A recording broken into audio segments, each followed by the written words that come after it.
Hey YouTube, taking this an opportunity, thanks to my pal Ian for lending me a Vox AC15, which is a made in England one. Apparently Marshall made Vox for a time in the 90s, that one. So a Vox AC15, 15 watts, all valves.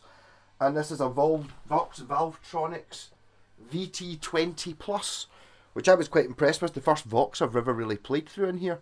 I did have the wee Brian May one, but they're worth a lot of money. They're worth a lot more money than what they should be worth, if you know what I mean. I felt really guilty selling that. It was years ago I had it. I wish I'd kept it. I bet you it's worth hundreds of pounds now. I think I got 100 for it, and it was like kind of not worth that. But there we go. Anyway, so this is different technology. I did a video of this a couple of weeks ago. This is my pal Jen's. I was really impressed with it. I was like, modelling amps have the technologies come along a long way, and to me I thought it sounded like a Vox.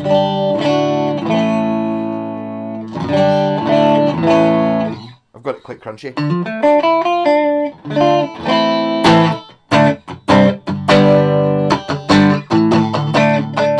Oh, I can put reverb in. No, I can. Yeah, so what I'm going to do is I'm going to turn on the big beastie and get a sound on it, like what the sort of sound I would want in here. And I could totally, that could be my amp. I'd be totally happy with that. Quite like, I like I've got the orange, very dusty orange. You can see it sitting there. But I mean, yeah, totally. I would do that. Use that as the only guitar amp I would need to get away with it. It's even got reverb on it. But yeah, so basically I was just going to make it the way I would use it, and then see how well this one can match it, kind of thing. I can't remember what it was, input 1 or 2. It was good. Well, see, to be totally honest, there's definitely a similarity in sounds between the sound that I just had on that by setting the knobs at 12 o'clock and selecting VC15 on it, and what I've just heard there, just going thrink with one note. I think I might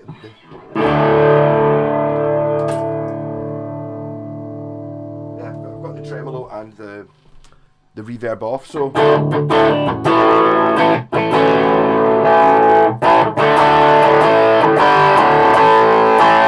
bridge humbucker,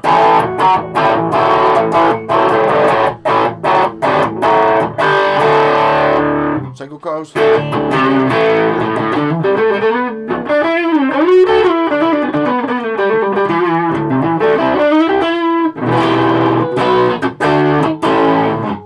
Right, I mean that's quite a tall order to live up to be honest. I have to turn this up a bit. Obviously, that's got a big speaker in it. This does not. I need more gain then.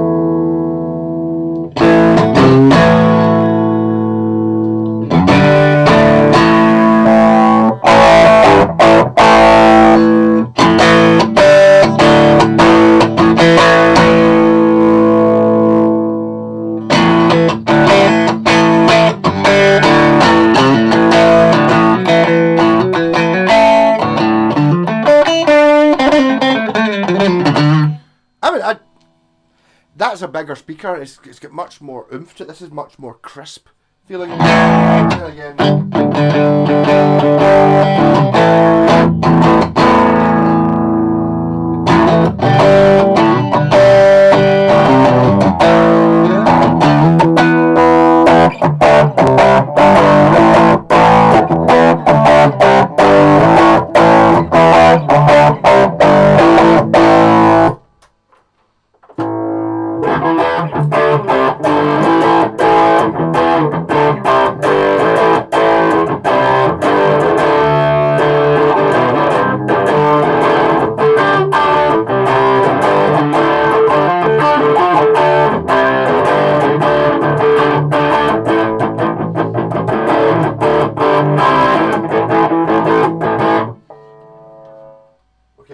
Up a wee bit on that, maybe put it.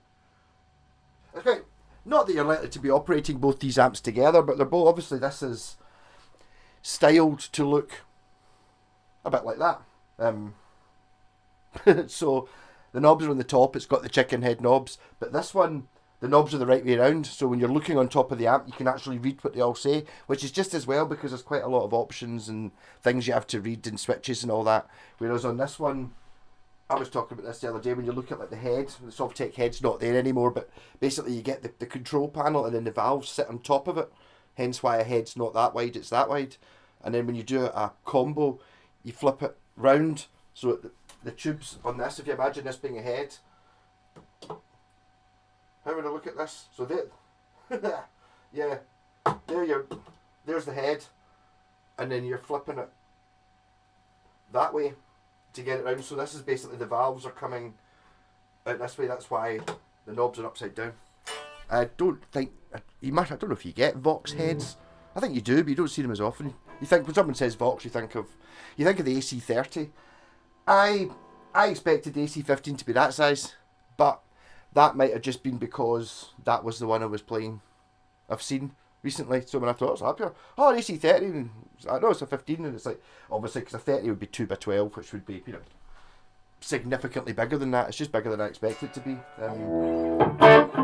You are limited to size-wise, no matter what amp manufacturer you are. If you're going to put a 12-inch speaker in it, you can't put it in a box that size because it's not big enough. So I think that's how it works. I don't even know if this might have a... I think it does have a 12 in it. Don't want to go messing about with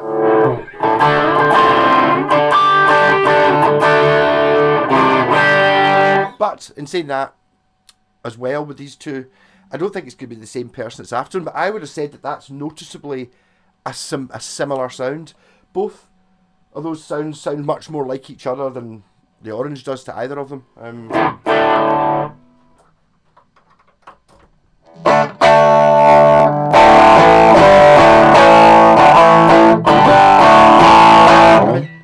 tempted to say there's probably that one is better.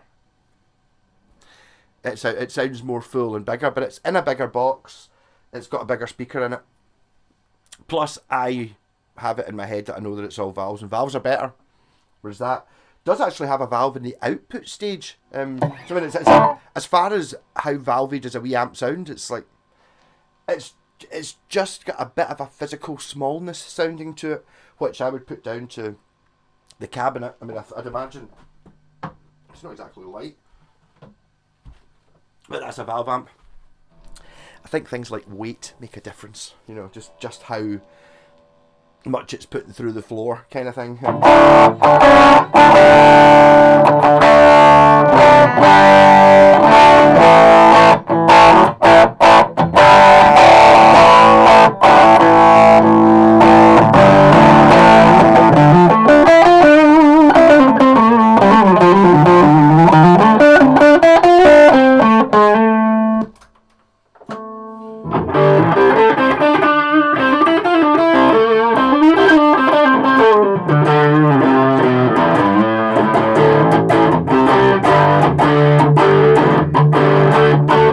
Try not to stand in front of the mic because the mic's there, so that might be a little bit more muffled than it should be.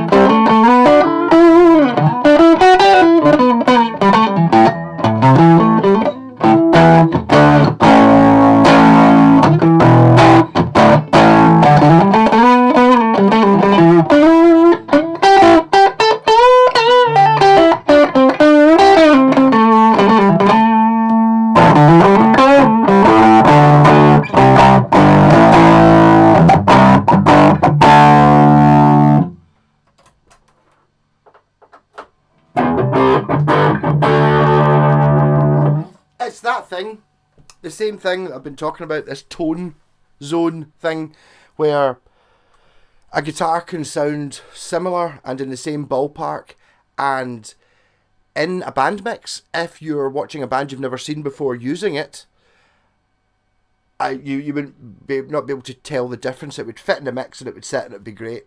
If it's your own amp in your own house, or the place where you're used to hearing your amp anyway, using your own guitar, A being between the two of them, that's much better. Straight up, it just sounds better. The same, but better. A similar thing with, like when I was playing, like messing about with that guitar with the bridge humbucker. I was like, oh, try swapping over to this guitar, and this guitar is just the same, but better. For that sound, the bridge humbucker doing a bit of the old rock. It's just the expensiver. It's just more of the same. This came from watching an Anderton's video on it was like a solid top acoustic versus a not solid top acoustic, and they both sounded the same, apart from one of them just sounded like you'd just taken something out of the, it's if taking the pillow away from, or moved the amp from behind the settee, or pointed the amp towards yourself instead of pointing it away. All these things that make a huge difference. I mean, that makes a huge difference when you're playing in the house as well.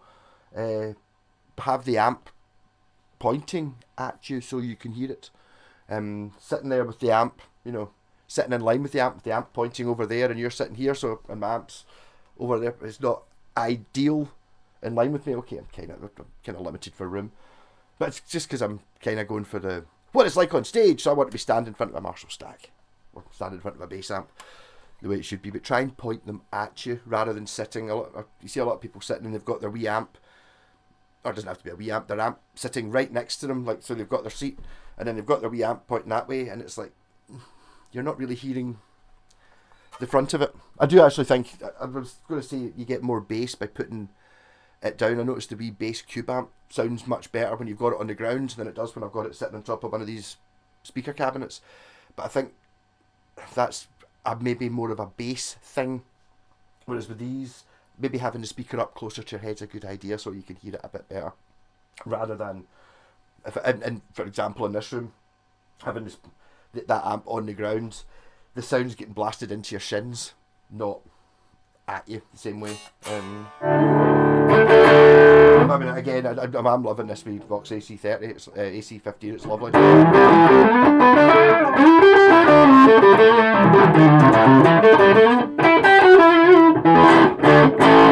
Also, I'm using, so this doesn't end up in another, I keep doing fucking 45-minute long videos.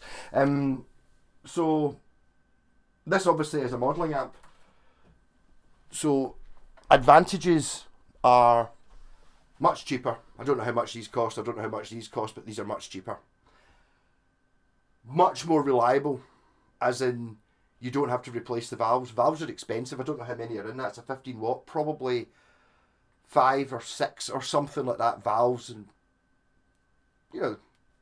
even if they're a tenner each, which I think is if you're buying sort of used and bargain hunting, it's still 60 quid just to, that you have to do every now and again, saying that I've never done the soft take. The soft take still got the valves in it that I had originally. But just be wary of these things if you're, and especially if you're gigging as well. Warm room, cold studio, cold street, cold stage, hot stage under the lights, getting rocked for ages, 5 minutes to cool down, cold van outside, that doesn't do electrical things very much good. Whereas it'd be less of an issue with a modelling one. Weighs a lot less, will have more outputs on it, and obviously I'm using Vox AC15 mode there. This has, it's actually quite handy, it says 33 amp models. So this does, I'm assuming that, just whether you want the one Vox AC15 sound, which it does a good approximation of, it does a 90% of sounding like that.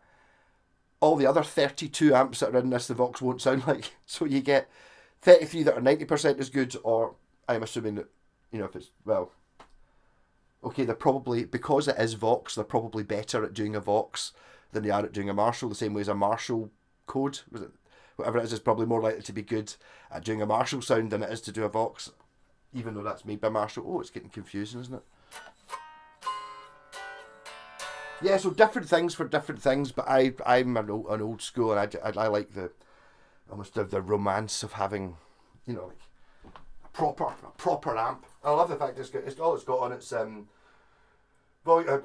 input volume, treble and bass, and then an output volume. Then it's got like a tremolo and a reverb in it. It doesn't have an awful lot of options, and it's just you and your guitar. I should really have played it with the Strat to do a sort of Rory Gallagher thing. So I've got the Rory Gallagher here, the Rory Gallagher amp, and a Strat, and then I could not be able to play like Rory Gallagher because he's pure amazing. I can't. So much charisma. I can't even approach it. But yeah.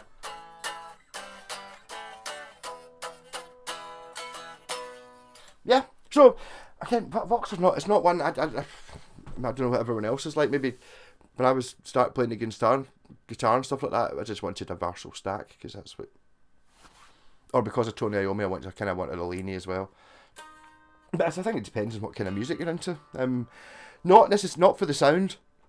I'm just going more for the iconic imagery. If you're a mad Queen fan and Queen are your favourite band ever, which is understandable, you're gonna have a Vox, aren't you? You want the Vox just because that's the one you think looks cool. And I suppose maybe the Beatles as well are gonna be more of that. Whereas if you're mad into Judas Priest and they're your favourite band, it's more likely to be a Marshall stack that you want.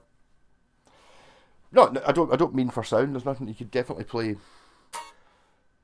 Beatles on a Marshall and Vox on a thingy, but it's just, you could say that with most guitars as well. You know, some things you can't do. You can't really play, you know, like pure dive bomby, shreddy stuff on a Telecaster that doesn't have those bits are missing from. Of course, you can play anything on a Tele. You can play anything on anything. It just makes it easier or not easier. Even though I said I was going to stop, I managed to talk for another 4 minutes. Rock on, cheers. I've been doing my live stream. I've done a lot of videos, kind of been doing them out of order and just putting them out. I'm trying to not put out something different. I don't want to put out the same thing every time. But there we go. So an actual kind of Vox simulator, modelling amp sound like a real Vox. Again, I suppose the proviso is, I bet you there's people that a real Vox. I think you'll find a real Vox was made in the 60s. Okay. Yeah, so it's like, and so what's real? So it's not a real one. But that's the same. I've got a real Strat. Do you? You've got a pre-CBS Strat? Okay, no, I don't have a pre. At what point do you draw the line? I mean, I call that a real Strat, but it's not really a real Strat. It's a real Strat, but it's not a Fender, so it's not a real Strat. Jibber, jibber, jibber. Like and subscribe. Catch you later.